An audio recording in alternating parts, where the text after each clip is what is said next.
Буа якташлык җәмгыяте 2022 ел нәтиҗәләре буенча Татарстанда иң яхшысы дип табылды. Ни өчен икәнен чарада катнашкан хәбәрчеләребез күреп кайтты. 2017 елдан бирле үткәрелеп килгән дәрәҗәле чарада буа якташлык җәмгыятенең беренче генә уңышы түгел, алар ел сайын диярлек якташлык җәмгыяте эшчәнлегендә үрнәк. Бәя бирүчеләр оешмаларының активлыгын, районнан чыгучыларга ярдәм итүен, социаль мәдәни, спорт һәм иҗтимагый чараларда катнашуын исәпкә алды. Первое место – местная общественная организация города Казани «Буинское землячество».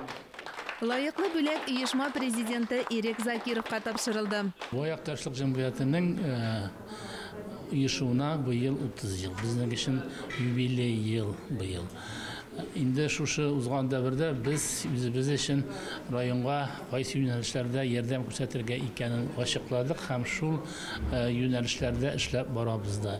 Төп максат районга ярдәм итү. Якташлык җәмгыяте булып берләшкән, шулай ук үз туган төбәкләренә битараф булмаучы айрым шәхесләр дәүләт хакимияте белән үзара хезмәттәшлекне оештыруга гаять зур өлеш кертә. Бу хакта Татарстан Республикасы муниципаль берәмлекләр советы ассоциациясе рәисе дә искәртте. Бу җәмгыять әгъзалары алар үзләренең менә якташлар арасында бик күп кенә зур эшләр башкаралар. Очрашулар, төрле тематик кичәләр, концертлар, шулай ук менә ярдәмгә мохтаҗ булган кешеләргә төрле ярдәм күрсәтәләр.